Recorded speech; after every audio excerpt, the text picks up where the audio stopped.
وہ اگلے دن کی شام تھی جب مارکونی ایک معزز مصری سوداگر کے روپ میں احمر درویش کے گھر میں داخل ہوا۔ احمر نے اسے دیکھتے ہی پوچھا، تم اکیلے ہو؟ وہ دونوں کہاں ہیں؟ مارکونی جواب دینے کی بجائے بیٹھ گیا۔ اس کے تو ہوش ہی ٹھکانے معلوم نہیں ہوتے تھے۔ اس نے احمر کو اپنے سامنے بٹھا لیا اور اسے ایک ایک لمحے اور ایک ایک قدم کی رویداد سنائی۔ احمر کو مارکونی کے دو ساتھیوں کے مرنے کا ذرہ بھر بھی افسوس نہ ہوا۔ اس نے جب سنا کہ ایک ساتھی کو ننگے آدم خوروں نے کھا لیا ہے تو اس نے خوشی سے اچھل کر پوچھا، کیا تم نے اپنی آنکھوں سے دیکھا تھا کہ ان میں سے کسی کے بھی جسم پر کپڑا نہیں تھا؟ بوڑھے کے عصا پر 2 سانپوں کے پھن تم نے دیکھے تھے؟ تم نے اچھی طرح دیکھا تھا کہ ان لوگوں نے ہمارے آدمی کا گوشت کھا لیا تھا؟ میں خواب کی باتیں نہیں سنا رہا، مارکونی نے جھنجھلا کر کہا۔ مجھ پر جو بیتی ہے میں وہ سنا رہا ہوں۔ میں نے یہ اپنی آنکھوں سے دیکھا ہے جو سنا رہا ہوں۔ فرعون بھی یہی سنا رہے ہیں جو تم نے سنایا ہے۔ احمر درویش نے اٹھ کر مارکونی کے کندھوں پر ہاتھ رکھا اور اسے مسرت کی شدت سے جھنجھوڑتے ہوئے کہا، تم نے بھید پا لیا ہے مارکونی۔ یہی ہیں وہ لوگ جن کی مجھے تلاش تھی۔ یہ قبیلہ 16 صدیوں سے وہاں آباد ہے۔ یہ لوگ سوچ بھی نہیں سکتے تھے کہ زمانہ انہیں انسان کا گوشت کھانے پر مجبور کر دے گا۔ تم یہ تحریریں نہیں پڑھ سکتے، میں نے پڑھ لی ہیں۔ ان میں لکھا ہے کہ خزانوں کی حفاظت سانپ کیا کرتے ہیں، لیکن میرے مدفن کی حفاظت انسان کریں گے جو صدیوں بعد سانپ اور درندے بن جائیں گے۔ میرے مدفن کی حدود میں جو کوئی انسان داخل ہوگا اسے میرے محافظ کھا جایا کریں گے۔ وقت اور زمانہ انہیں ننگا کر دے گا، لیکن میں نے جہاں اپنا دوسری دنیا کا گھر بنایا ہے وہ جگہ اس کی ستر پوشی کرے گی۔ باہر کا کوئی مرد ان کی عورت پر نظر نہیں ڈال سکے گا۔ جو نظر ڈالے گا وہ وہاں سے زندہ نہیں جا سکے گا۔ میں زندہ واپس آ گیا ہوں، مارکونی نے کہا۔ اس لیے کہ تم نیچے نہیں گئے، احمر نے کہا۔ تم نے جن سیاہ رنگ کے پتھریلے پہاڑوں کا ذکر کیا ہے وہ پہاڑ اپنے دامن میں کہیں ریمسس کی حنوط کی ہوئی لاش اور خزانے چھپائے ہوئے ہیں، اور یہ ننگے لوگ ان کے آباء و اجداد ریمسس کے وقت سے وہاں پہرا دے رہے ہیں۔ وہ مرتے رہے، ان کی نسل آگے بڑھتی رہی اور 15-16 صدیاں بیت گئیں۔ میں بتا نہیں سکتا کہ وہ زندہ کس طرح رہتے ہیں۔ شاید درندوں کی طرح صحرا کے مسافروں کے شکار میں رہتے اور انہیں بھون کر کھا لیتے ہیں۔ وہاں پانی کی افراط ہے، کھجوروں کی کمی نہیں۔ ان کا زندہ رہنا حیران کن نہیں۔ وہ آج بھی فرعونوں کو خدا سمجھتے ہیں۔ اگر ان کے عقیدے ٹوٹ چکے ہوتے تو وہ وہاں نہ ہوتے۔ تم نے ان کے پاس کوئی ہتھیار دیکھے تھے؟ نہیں۔ ان کی تعداد کا کچھ اندازہ؟ رات کو جب اکٹھے تھے تو 25 تھے۔ وہ اس سے زیادہ ہو بھی نہیں سکتے، احمر درویش نے کہا۔ ہاں، مارکونی نے کہا، میں نے ان کے پاس 2 اونٹ بھی دیکھے تھے۔ اونٹ زیادہ بھی ہو سکتے ہیں مگر میں نے صرف 2 دیکھے تھے۔ پھر وہ باہر آتے ہوں گے، احمر درویش نے کہا۔ وہ باہر ضرور آتے ہوں گے۔ مسافروں کو پکڑنے کے لیے انہیں باہر آنا ہی پڑتا ہوگا۔ سنو مارکونی، غور سے سنو۔ وہاں کوئی ایسا سیدھا راستہ ضرور ہے جس سے وہ باہر آتے اور اندر جاتے ہوں گے۔ یہ پہاڑوں کا کوئی خفیہ راستہ ہوگا۔ میں نے تمہیں جو راستہ بتایا تھا وہ آنے جانے کا ایسا راستہ نہیں جس سے بار بار آیا جایا جا سکے۔ وہاں کوئی اور راستہ ہے جو ان ننگے آدم خوروں سے معلوم کیا جا سکتا ہے۔ میں اس کی ترکیب سوچ چکا ہوں۔ ترکیب یہ ہے کہ وہاں باقاعدہ حملہ کیا جائے۔ ہو سکتا ہے ہمیں اس دیوار نما ٹیلے سے جس سے تمہارا ایک ساتھی گر کر مرا ہے اور آدمی گرا کر مارنے پڑے، لیکن یہ قربانی ضروری ہے۔ بتاؤ 25-30 نہتے آدمیوں کو جن میں بچے اور عورتیں بھی ہیں مارنے کے لیے، اور ان میں 2-3 کو زندہ پکڑنے کے لیے تمہیں کتنے آدمی درکار ہیں؟ کم سے کم بتاؤ۔ تم ان آدمیوں کے رہنما اور سربراہ ہوگے۔ میں ترکیب سمجھ گیا ہوں، مارکونی نے کہا۔ ایک ترکیب میرے دماغ میں بھی آئی ہے۔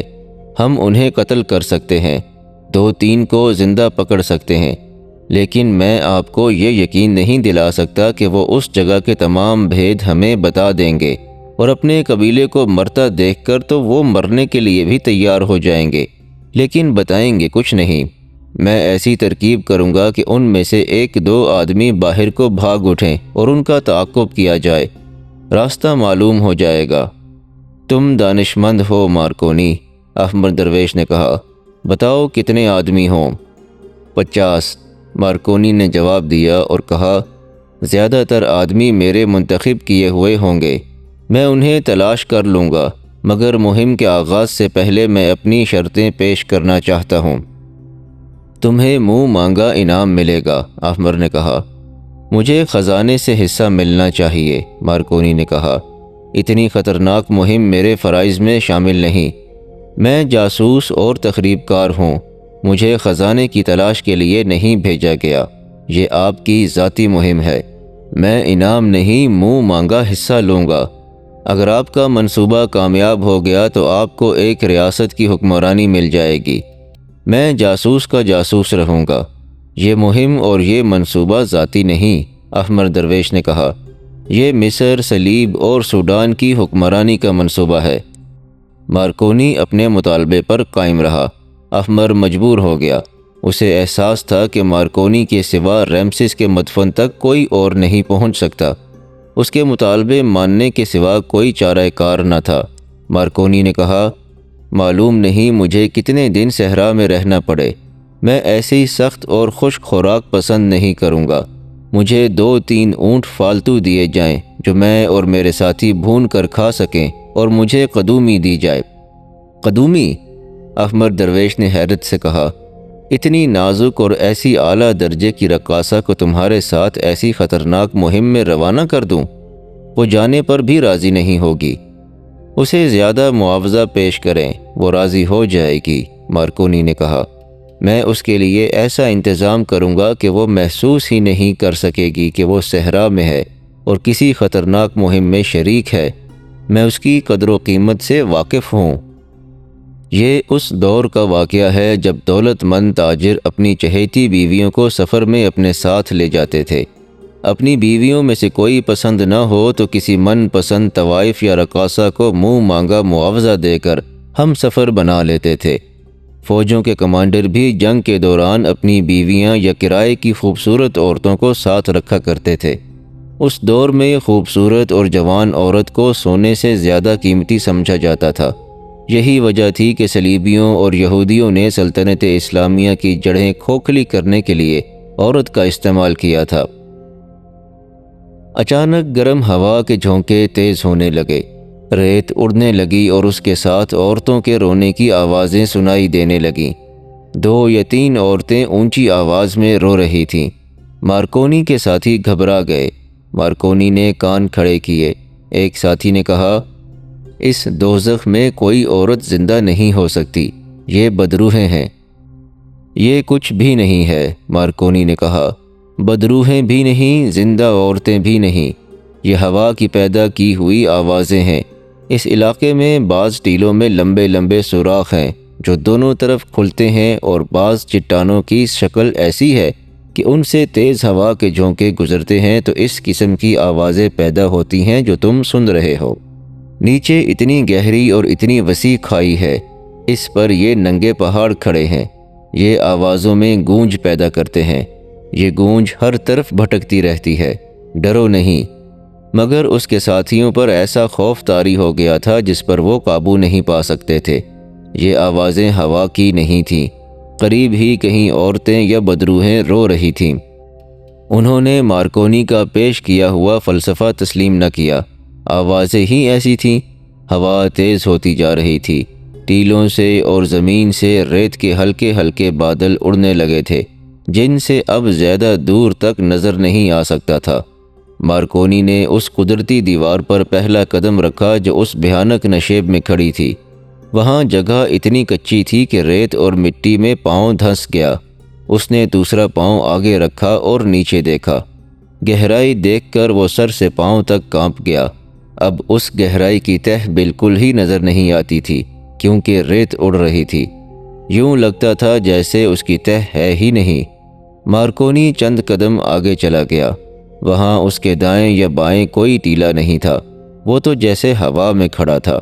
ہوا کی تیز جھونکوں نے اس کے جسم کو دھکیل دھکیل کر اس کا توازن بگاڑ دیا۔ رونے کی آوازیں اور بلند ہو گئیں۔ اس نے اپنے ساتھیوں سے کہا، آرام آرام سے پاؤں جماتے آؤ، نیچے بالکل نہ دیکھنا، یہ تصور کرتے آنا کہ تم زمین پر چل رہے ہو۔ اس کے دونوں ساتھیوں پر پہلے ہی خوف طاری تھا۔ دیوار پر 3-4 قدم آگے گئے تو ہوا کی تندی نے ان کے پاؤں اکھاڑ دیے، ان کے جسم ڈولنے لگے۔ مارکونی ان کی حوصلہ افزائی کر رہا تھا اور آہستہ آہستہ آگے بڑھ رہا تھا۔ وہ وسط میں پہنچ گئے اور وہاں مارکونی نے دیکھا کہ دیوار ٹوٹی ہوئی ہے اور ذرا نیچے چلی گئی ہے۔ وہاں چوڑائی اتنی کم تھی کہ کھڑے ہو کر چلا نہیں جا سکتا تھا۔ مارکونی بیٹھ گیا اور گھوڑے کی سواری کی پوزیشن میں ٹانگیں ادھر ادھر کر کے آگے کو سرکنے لگا۔ دیوار کی چوڑائی کم اور گول ہوتی جا رہی تھی۔ مارکونی نیچے کو سرک گیا۔ اس کے پیچھے اس کا ایک ساتھی بھی آگے چلا گیا۔ اچانک تیسرے ساتھی کی بے حد گھبرائی ہوئی آواز سنائی دی، مارکونی مجھے پکڑنا، مگر اس تک کوئی نہ پہنچ سکا۔ وہ ایک طرف لڑک گیا تھا، کوئی سہارا نہ ہونے کی وجہ سے وہ گر پڑا۔ اس کی چیخیں سنائی دیتی رہیں جو دور ہی دور ہوتی گئیں۔ پھر دھمک کی آواز آئی، چیخیں بند ہو گئیں۔ انجام ظاہر تھا۔ مارکونی نے نیچے دیکھا، کچھ بھی نظر نہیں آتا تھا۔ گر کر مرنے والے کی چیخوں کی گونج ابھی تک اس دہشت ناک ویرانے میں بھٹک رہی تھی۔ مجھے اپنے ساتھ رکھو مارکونی، دوسرے ساتھی نے کہا۔ اس کی آواز کانپ رہی تھی۔ میں ایسی موت نہیں مرنا چاہتا۔ مارکونی نے اس کا حوصلہ بڑھایا اور آگے بڑھنے لگا۔ دیوار اوپر اٹھ رہی تھی۔ مارکونی بیٹھے بیٹھے آگے بڑھتا گیا۔